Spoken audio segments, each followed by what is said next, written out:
Joining me now is Small Business Women Australia founder, our regular on a Friday night, Amanda Rose. Good evening to you, and the Herald Sun's brilliant cartoonist, Mark Knight. Great to have you in the studio, Mark. Now, I'm going to talk in a moment about ugly scenes in Melbourne after that council issue that happened this week. But I want to ask you first, Mark. I mentioned at the top of the program, I think that the PM, who you love to draw, he's got a bit cranky lately, and he started to shake his head and fire back at questions he doesn't like from the media. As a cartoonist, as our best cartoonist, do you have to slightly alter the way you portray the PM when he's angry? Of course you do. You've got to show all moods, and it's not just plain sailing in politics. He's got a great face. He's got a nice big nose, that sort of hair, the big glasses. And I just give him a couple of little dots for eyes, but you'd be amazed what you can do with those little dots. And of course, a lot of the time I draw him with his yes T-shirt, which unfortunately became yeah nah.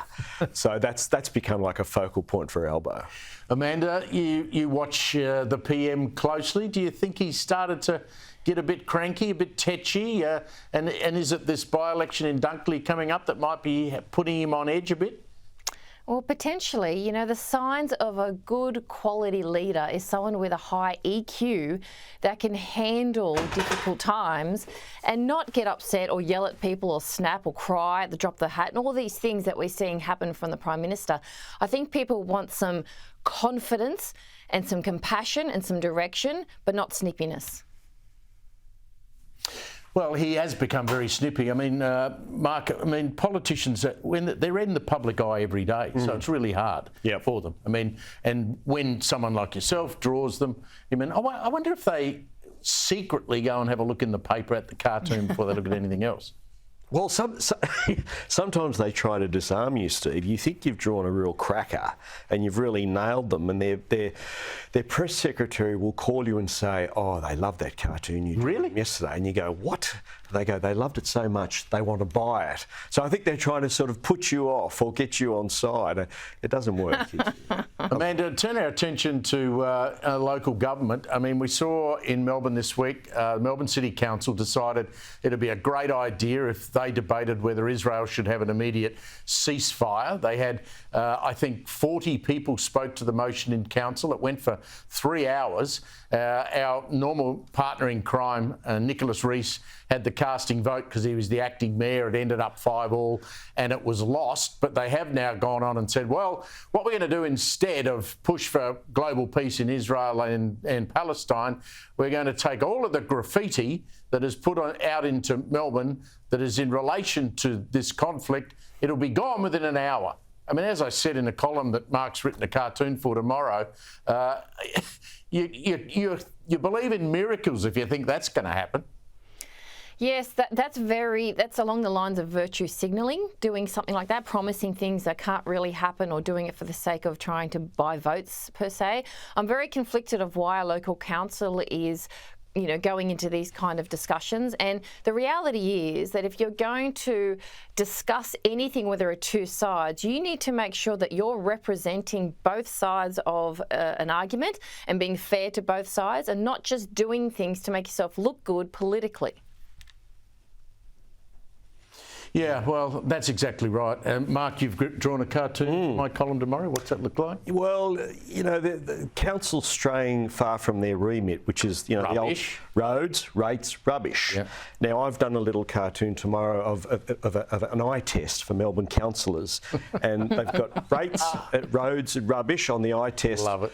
But what they actually see is Gaza, geopolitics, and global warming. They just don't see what their job is. Their eyesight's failing them, Mark. Oh, very much so, mate. Now, you two are not going to believe this. Apparently, the alarm's been raised in Adelaide. Now, Mark, this is going to be cartoon heaven for you, about a rare butterfly colony. Now, apparently there are concerns that the butterfly colony could be destroyed, I'm not making this up, by the nuclear-powered submarine expansion at Adelaide's naval shipyard.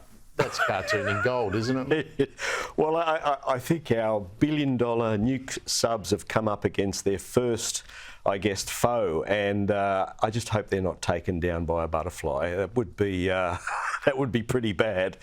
There was that great saying, what is it? Floats like a butterfly, And I think this butterfly stings like a tomahawk missile.